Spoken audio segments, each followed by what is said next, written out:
Picture two ships welded together by the sea in the middle of a black ocean. One is a submarine. The other is an American destroyer that has climbed halfway onto its back and cannot get off. The wind is screaming. The waves are lifting both hulls and grinding them against each other like millstones. And along the rail of the destroyer, men who trained for years to fight with 4-inch guns and torpedoes are doing something no modern navy ever planned for. They are firing shotguns down at figures 10 feet away. One sailor throws a knife, another picks up an empty brass shell casing and hurls it at a German like a stone. This is a gunfight from the age of sail, happening in the age of radar, on the first day of November, 1943. It is the strangest close-quarters battle of the entire war at sea, and people have told the story for 80 years for exactly that reason. The knife, the ramming, the two ships locked in a death grip in a rising gale. But the knife is not the mystery. The mystery sits underneath the whole scene, and almost nobody who watches the fight ever notices it. Here is the question that matters. What was that old American destroyer even doing there? She was a worn-out relic, launched before most of her own crew were born. She was hunting in a patch of open ocean hundreds of miles from land, a piece of empty water with no coastline, no landmarks, and nothing to aim at. And yet she found a German submarine in the dark, in a storm, on the first try. Then she found a second one. Then a third one found her. That autumn, all across the Atlantic, German submarines were dying like this, not in ones and twos, but in dozens. They were dying at secret refueling points that only their own headquarters knew about. They were being ambushed at map coordinates chosen at random in mid-ocean. Their crews would surface at a rendezvous that existed nowhere on any chart, a spot picked precisely because it was nowhere, and American aircraft would already be circling overhead. The men who commanded those submarines were not fools. They were the most successful commerce raiders in naval history, and for 3 years they had strangled Britain from beneath the waves. Now they were being hunted to extinction, and when they asked how, the answers they reached for were all wrong. Spies, traitors, a new kind of radar. Their own leader would eventually settle on almost every wrong answer available to him and refuse to his dying day the one answer that was true. The truth was not a weapon you could hold. It was not a secret shell or a miracle gun. It was a system. It was a web of machines and men and radio waves stretched clear across the ocean, and the destroyer climbing onto that submarine was only the smallest visible piece of it, the tip of one finger of a hand the Germans could not see. Tonight we are going to take that famous knife fight apart and put it back together correctly. Not as a lucky brawl, but as the moment an invisible machine surfaced for 1 hour in a storm and let the world watch it work. To understand it, we have to leave the destroyer for a while. We have to go back and ask why, by the fall of 1943, the ocean itself had stopped keeping the submarine's secrets. For most of the war, the sea was on the submarine's side. That was the whole point of a submarine. The ocean is enormous and it is opaque. A convoy of 40 merchant ships was a set of specks crawling across a battlefield the size of a continent, and a submarine was a needle that could vanish under the surface whenever it chose. The math was cruel and simple. To protect the convoys, the Allies had to escort them, and there were never enough escorts. A destroyer could guard the ships it could see. It could see almost nothing. When a submarine sank a freighter at night and slipped away, the escorts would steam in circles over an empty patch of water, dropping depth charges into the dark, hoping. Most of the time, hope was all they had. The German answer to all this was a strategy of numbers and coordination. Their commander gathered his submarines into packs. He spread them in long patrol lines across the convoy routes like a net drawn tight across the ocean. When one boat spotted a convoy, it did not attack alone. It shadowed the ships and radioed their position back to headquarters in France, and headquarters called in every other boat within reach. Then the pack fell on the convoy together. At night, on the surface, where a low-slung submarine was nearly invisible and faster than the merchant ships it hunted. In the terrible spring of 1943, this strategy came within a hair of winning the war. In the first 3 weeks of March alone, the packs sank more than 500,000 tons of shipping. Men in London who tracked the numbers began to wonder, quietly, whether the lifeline across the Atlantic could be kept open at all. And then, in a matter of weeks, it broke the other way. In the month sailors would remember as Black May, the hunters became the hunted. 41 German submarines went to the bottom in May of 1943, roughly a quarter of the entire operational fleet, and the exchange rate that had favored the Pax for years suddenly ran backward. Their commander pulled his surviving boats out of the North Atlantic entirely.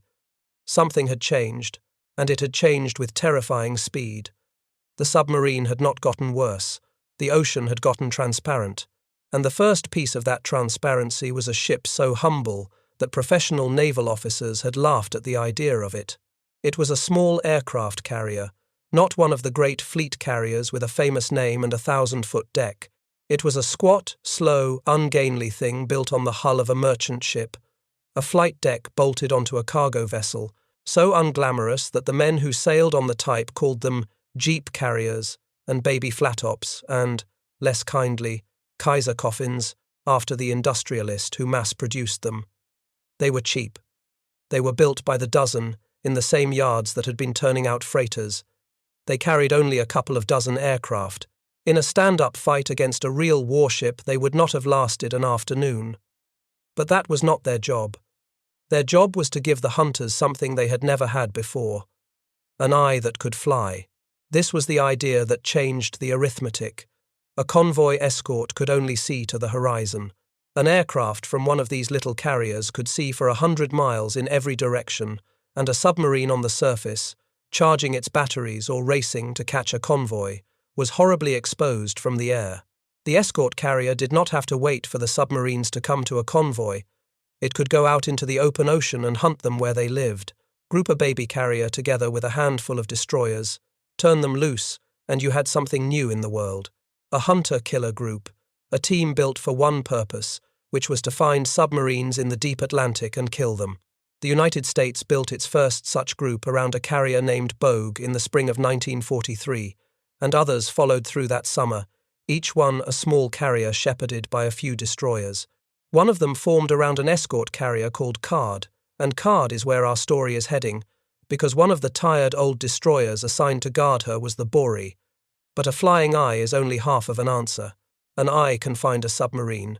It cannot by itself tell you where to send the eye. The Atlantic is too big to search at random, even from the air.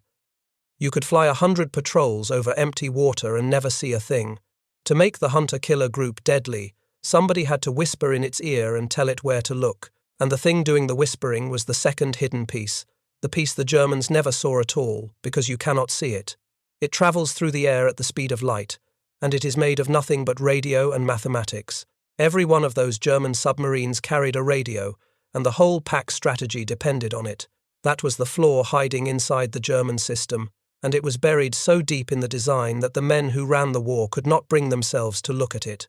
Think about what the wolf pack required. Boats spread across the ocean could only be gathered by radio. A boat that found a convoy had to report by radio. Headquarters in France directed every movement of every pack by radio, ordering this boat north and that boat west, arranging the mid-ocean meetings where submarines topped up their fuel. The German Navy was the most talkative navy in the world. It had to be. Centralized control was its great strength. It was also a door left standing open, and on the other side of that door, the Allies had built two different machines to walk through it. The first machine listened for the direction a radio signal came from. Stations ringing the Atlantic, and smaller sets mounted right on the escort ships, could take a bearing on a submarine's transmission the instant it keyed its radio. One station gave you a line, 2 or 3 stations gave you a point, a fix on the map where a submarine had been sitting when it opened its mouth. The sailors called this high-frequency direction finding, and because that is a mouthful, they called it huff-duff. A submarine only had to transmit for a few seconds, a routine weather report, a position update, an acknowledgement, and Huff-Duff could throw a rough circle around it on a chart 1,000 miles away. It did not matter that the message was in code and could not be read. Huff-Duff did not care what you said. It only cared that you had spoken, and where you were standing when you did. The second machine was far more secret, and it read the mail. For most of the war, the German Navy encrypted every message on a cipher device the Allies knew as Enigma, a machine that scrambled words through a set of rotating wheels into what looked like pure gibberish. The Germans believed, with genuine mathematical justification that this cipher could not be broken. The number of possible settings ran into the quintillions. And yet, in a country house north of London called Bletchley Park, a strange assembly of mathematicians and chess champions and crossword addicts had done the impossible, building electromechanical machines of their own to grind through the German settings and find, day after day, the key. When they succeeded, they could read the enemy's most secret orders, sometimes before the enemy's own submarines had finished decoding them. This flow of broken secrets was so precious that it had its own guarded name. The Allies called it Ultra. Now hold those two machines side by side, and add the flying carriers, and watch what the ocean becomes. Bletchley reads an order sending 3 submarines to refuel at a rendezvous in mid-ocean. Huff Duff confirms the boats are moving by catching them on the radio as they go. That intelligence flows to a single room, a plotting room where officers push little markers across a giant chart of the Atlantic, building a picture of where every German submarine is, or is about to be. And out of that room comes a course, radioed to a hunter-killer group. Steam to this empty point on the sea. Be there at dawn. Launch your aircraft. The submarines that surface at that lonely rendezvous, expecting nothing but a fuel line and a few hours of rest, look up into an empty sky and find it is not empty at all. The trick, and it was the hardest trick in the entire campaign, was to keep doing this without letting the Germans realize why.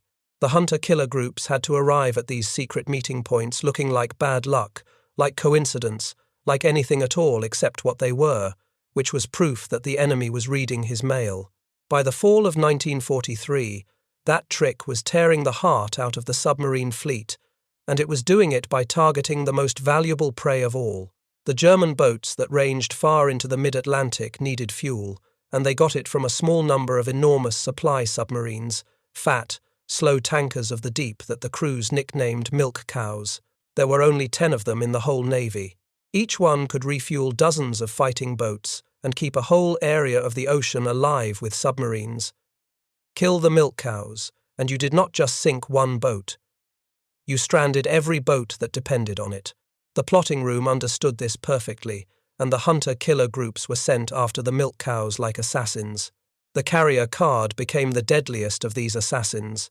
On the 4th of October, 1943, some weeks before the night that concerns us, Card's aircraft caught a cluster of submarines gathered on the surface in the act of refueling, hundreds of miles north of the Azores. Among them was a milk cow called U-460, one of the champions of the entire fleet, a tanker that had kept the mid-ocean packs fed through their best and bloodiest months. Card's aircraft sank her with all hands, and sank another boat beside her, and turned a quiet refueling stop into a graveyard. Between July and November of that year, Card's little team of 1 baby carrier and a few old destroyers hunted down 9 German submarines. It became the first hunter-killer group in the United States Navy to receive the Presidential Unit Citation, the highest honor a whole ship's company can earn together. The 9th of those 9 kills is the one we came here for. It was made by the Borie, and it very nearly took the Borie down with it. To understand what the Borie was, you have to understand what she was not. She was not modern. She was a Clemson-class destroyer, one of the long, narrow, flush-decked ships the Americans built at the very end of the First World War. So many of them, so fast, that sailors called the whole breed 4 pipers, for the 4 thin smokestacks that gave them the silhouette of a floating fence. The Borie was launched in 1919 and commissioned in 1920. By the time of her last battle, she had been in the water for 23 years. She had served in the Black Sea, off China, in the Caribbean, a whole lifetime of ordinary duty in a world between wars. Her hull plating was thin with age. She belonged, by every reasonable standard, to a museum. But the Navy had done 2 things to keep her useful. It had stripped away some of her old torpedo tubes and packed the space with new weapons for killing submarines, extra rapid-firing 20mm guns and racks of depth-charge projectors. And, more important than any gun, it had bolted a surface search radar to her mast. That radar is the quiet hero of the night to come. It meant that the Borie, blind old ship that she was, could see in the dark. She could paint a submarine on a glowing screen at a range of miles, through fog, through night, through the kind of weather that used to hide the enemy completely. The flying eye of the carrier found the submarines by day.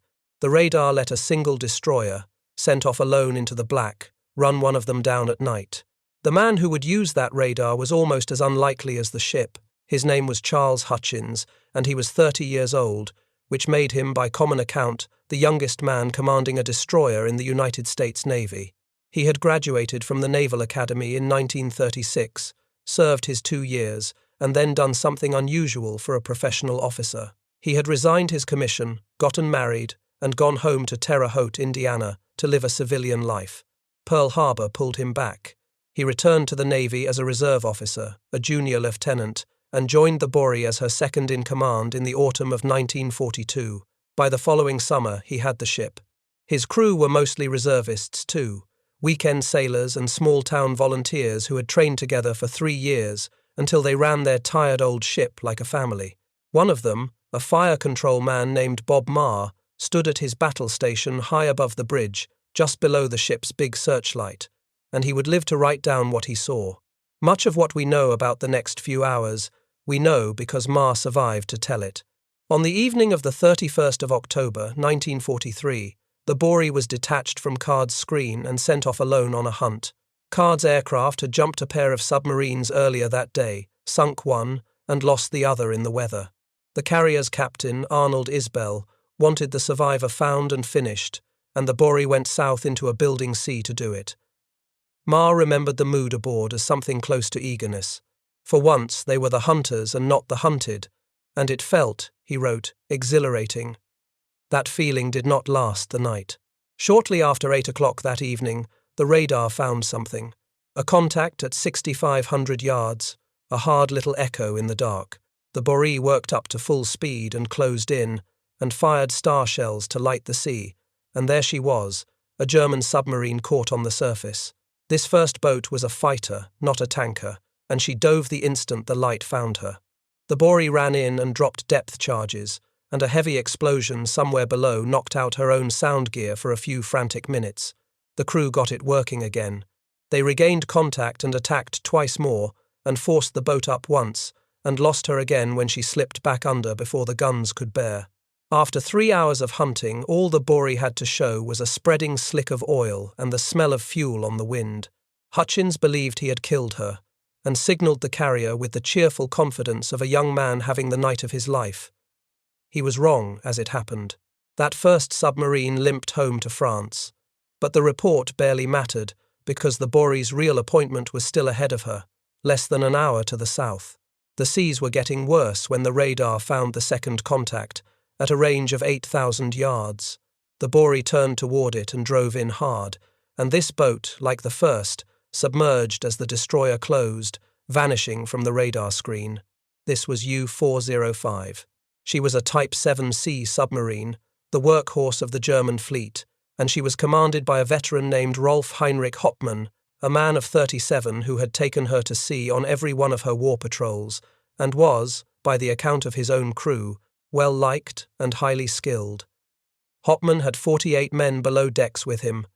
None of them would see another sunrise, and neither, in a sense, would the Borie. The Borie slowed and hunted by sound and made her attack, and here fate reached in and shaped the whole battle with a single mechanical accident. As the destroyer ran over the submarine and rolled her depth charges off the stern, a malfunction dumped the entire contents of both racks into the water at once, a wall of explosive far heavier than intended. The blast lifted the destroyer's own stern clean out of the sea, and down below it did something to U-405 that changed everything. It damaged her badly enough that she could not stay down. She was forced back up to the surface, into the searchlight, into the guns, into a fight she could not dive away from. Whatever happened now would happen in the open, on the water, in front of witnesses. The invisible war was about to become terribly visible. The Borie's searchlight caught the submarine and held her, and for most of what followed, the beam never let go. In its glare, Marr could see details he would never forget: the wet gleam of the hull, the shape of the conning tower, even the painted emblem the boat carried. German sailors scrambled up onto the deck to reach their guns, and ran straight into a storm of 20mm fire that swept the casing clean. The submarine's one heavy weapon, an 88mm deck gun that might have punched holes clean through the thin old destroyer, never fired a shot.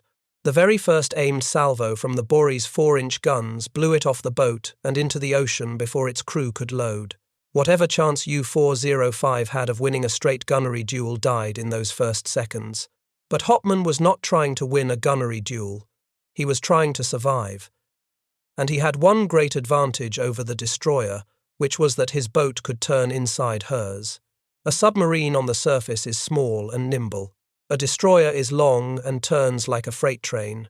For 20 minutes, Hutchins circled at high speed and cursed, unable to pin the twisting submarine down, while Hopman spun his boat like a live thing and used every wave and every shadow to stay alive.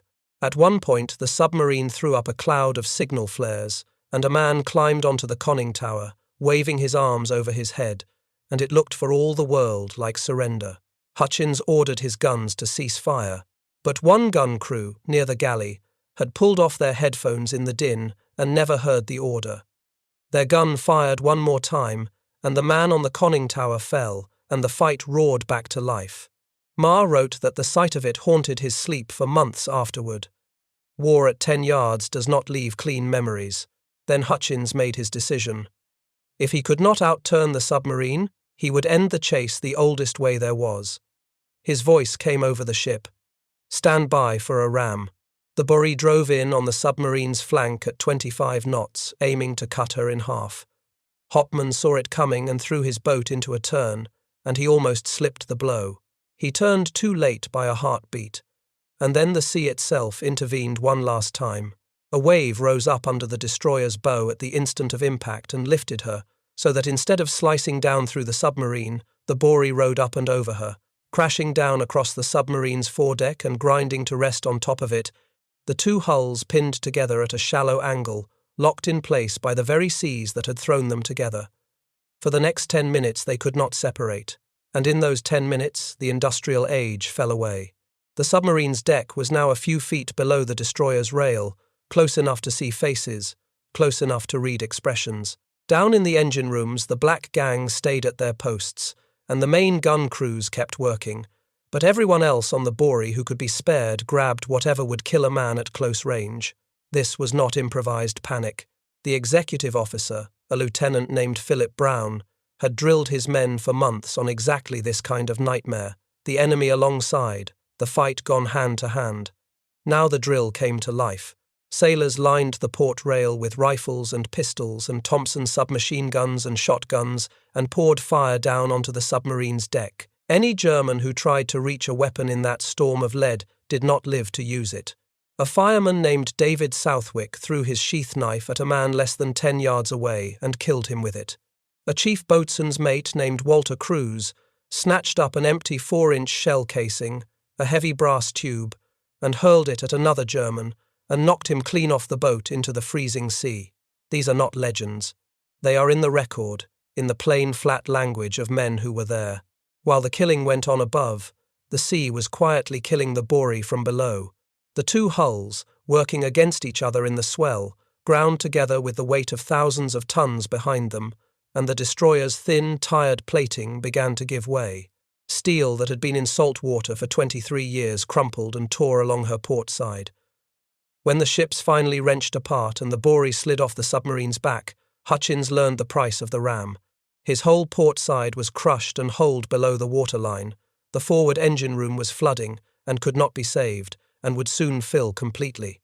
The men down there kept it running anyway, standing in rising, freezing black water to keep the ship moving, because the ship that stopped moving in that sea was a ship that died. The Borie had won the collision and lost her own life in the same instant. She just did not know it yet. The fight was not over.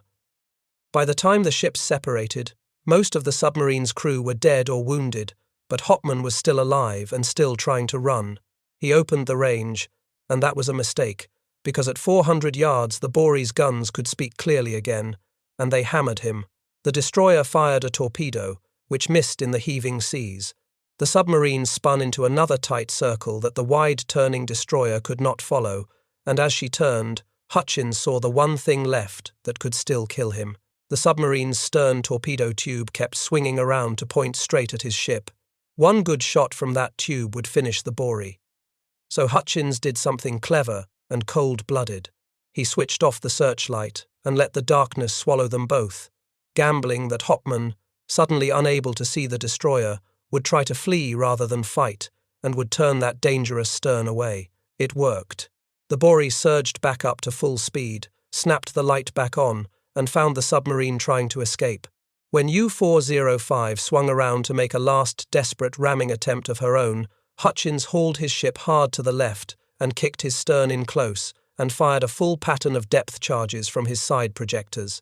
3 of them, set to explode shallow, straddled the submarine's conning tower and went off, and the blasts stopped the boat dead in the water, her bow 6 feet from the destroyer's side. That was the end. The Borie's guns found the submarine's exhaust and tore it open, and U-405 shuddered to a halt and gave up. She fired flares in surrender, white and red and green, arcing up into the storm, and a handful of her surviving men, perhaps 15 of them, scrambled into yellow rubber rafts as the boat began to settle. On the Borie, Hutchins wrote, a yell went up from all hands that probably could be heard in Berlin. They had done the impossible. A relic from the last war had chased down and killed a modern submarine in a night action in a gale, with guns and torpedoes and depth charges and, at the last, with knives. And then, in the space of a minute, the triumph turned to horror. The Germans in the rafts kept firing flares, and this time the flares were answered. Somewhere out in the darkness, another submarine fired flares back, and an instant later the Borie's sound operator heard the high, singing note of a torpedo running through the water, straight at them. There was a third boat out there, and it had them cold. The Borie, already dying, in no shape to fight anyone, had one option, which was to run. She threw on all the speed her wounded engines could give and heeled hard over to comb the torpedo, and the men on deck watched its wake slide past down the port side, missing them by a margin too thin to think about. But turning away from that torpedo meant turning through the very patch of water where the German survivors floated in their rafts.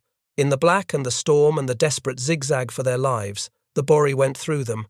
When it was over, the rafts were gone. Not one man of U-405 was ever recovered, by either side. All 49 of them were lost. The submarine that had prowled the Atlantic for 2 years and sent 5 Allied vessels to the bottom took her whole crew down with her, and the men who had beaten her could only run and grieve and try to stay alive themselves. Because now the Borie's own long night truly began, and in some ways the fight to save her is more harrowing than the battle that doomed her. The seas rose to 40 feet. The forward engine room was gone, fully flooded, and with it went the ship's generators and all her electrical power. The crew fought through the darkness to keep the after-engine room and the boiler room alive so the ship could still crawl, while everyone else began the grim work of lightening her, heaving everything not bolted down over the side to keep her from rolling over. The 20mm guns went into the sea. The torpedoes and their tubes went over. Nearly all the ammunition went. Even the 1-ton gun director, the heavy brain of the ship's gunnery, was cut loose and dumped. By dawn, only a single engine still turned, and salt water had gotten into the fuel and into the boiler feed, and one by one the machinery choked and died. In the middle of an ocean full of submarines, unable to steer, unable to signal, the most successful little destroyer of the week sat helpless and alone. The radio was dead too, drained of power, and this is where the crew's stubbornness reached its finest hour. There was an auxiliary generator aboard, but no gasoline left to run it, every drop having gone to the pumps. So the radiomen fed it whatever they could find that would burn. Lighter fluid, kerosene, rubbing alcohol. They coaxed the little generator to life on cigarette lighter fuel, and with the trickle of power it gave them, they got one message out. Just before 11 o'clock in the morning, the carrier card heard 2 words from the Borie, commenced sinking. Isbell turned his whole task group around and sent the destroyers Gough and Barry racing to the rescue, and launched aircraft that found the Borie 14 miles away, wallowing and low in the water but still, somehow, afloat. And here the sea took its final cruelty. The rescue ships arrived, but the storm was so violent that they could not come alongside the crippled destroyer to take her crew off directly. For hours the Borie's men waited, exhausted beyond description, many of them having gone without sleep for more than a day, having fought a battle all night and fought the flooding all day. In the late afternoon, with darkness coming and no hope left of towing her home, Hutchins gave the order to abandon ship. The men went over the side into rafts and struck out for the rescue ships across water that measured 44 degrees, cold enough to kill in minutes. Here is the fact that ought to be carved somewhere. In the entire savage battle with U-405, the ramming, the shell fire, the 10 minutes locked together, the Borie's crew suffered not one serious casualty. Not one man was lost fighting the submarine. Every death came afterward, in the water, during the rescue. As the rafts came alongside the pitching, rolling destroyers, men who had survived everything the enemy could throw at them were crushed between the hulls, or swept away, or simply too frozen and too spent to climb the last few feet up a rescue net and slipped back into the sea. 24 enlisted men and 3 officers died that way. Hutchins said it plainly in an interview years later that the men who were lost were men who had fought all night and worked all day and, at the very end, simply could not get over the side. 125 sailors and 4 officers were saved. Bob Marr, the man who saw it all and wrote it down, was the very last survivor pulled from the sea, nearly frozen to death. The Borie herself would not sink on her own. She was still floating the next morning, empty, and her own task group had to send her to the bottom with gunfire and aircraft because the ocean was too dangerous to linger in and there was no way to bring her home. So the destroyer and the submarine went down together, in the same stretch of storm, and the men who commanded the German boats never did learn the real reason their world had ended. That is the part of this story that history keeps in a locked drawer, and it deserves to be opened. Because the German Navy did notice, of course, that something had gone catastrophically wrong. You do not lose a quarter of your submarines in a single month, and shrug. Their commander, Grand Admiral Karl Dönitz, was a serious and intelligent man, and he could see that his boats were being found with a speed and a certainty that made no sense. Again and again, through 1943, he circled the terrible possibility. He asked his own experts, more than once, whether the enemy could be reading the Enigma cipher. And more than once, his experts assured him that this was impossible. They were not being lazy. They ran the numbers. They even mounted a serious effort of their own to break Enigma from the inside to see if it could be done, and they failed, and that failure convinced them it could not be done by anyone. The cipher was mathematically magnificent, trusting it was, on paper, entirely reasonable. And so, having been told the one door was locked, Dönitz went looking for the leak everywhere else. He suspected spies in the French ports. He suspected treachery among his own staff. He wondered about sabotage. And more than anything, he blamed radar. He became convinced that Allied aircraft radar, the sets that let a plane find a surfaced submarine at night, were the master key to the whole disaster, and he threw the enormous energy of German industry into a war against radar. His crews were issued detectors meant to warn them when a radar beam touched their boat. Some of those detectors leaked signals of their own and got the boats killed faster. He rushed forward new equipment, new tactics, a breathing tube called a schnorkel that let a submarine charge its batteries without fully surfacing, and eventually an entirely new kind of submarine designed to hide underwater for days. Some of it was brilliant. Some of it came too late to matter. And all of it was aimed, at least in part, at the wrong target, because behind the very real menace of Allied radar sat the deeper secret that Dönitz had been told did not exist. They were reading his mail. Bletchley Park had broken back into the naval cipher near the end of 1942, and through the killing months of 1943, the Allies could often read German submarine orders almost as fast as the submarines themselves. Every rendezvous Dönitz arranged, every refueling point he chose, every patrol line he drew across the convoy routes, was liable to be laid out on a plotting table in a guarded room before his boats ever reached the spot. The milk cows that vanished with all hands, the packs that found aircraft waiting at empty coordinates, the sudden slaughter that broke the back of the fleet, all of it flowed from the one leak he had been assured was impossible, and the Allies guarded that secret so ferociously, wrapping every success in so much plausible bad luck that the German side never understood what was happening to it. When Dönitz sat down to write his memoirs in the 1950s, he still blamed radar, because he did not yet know the cipher had ever been broken. almost no one did. The secret of Ultra stayed locked away for close to 30 years, until it was finally made public in 1974.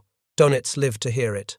He had spent 3 decades certain that radar was the thing that beat him, and learned only as an old man, 6 years before his death, how completely he had been read. The world was allowed to know about the ram. The world was not allowed to know why the Borie had been in a position to make it. Sit with the shape of that for a moment, because it is the whole point. From the German side of the war, the loss of the Atlantic looked like a series of separate misfortunes and a superiority in gadgets.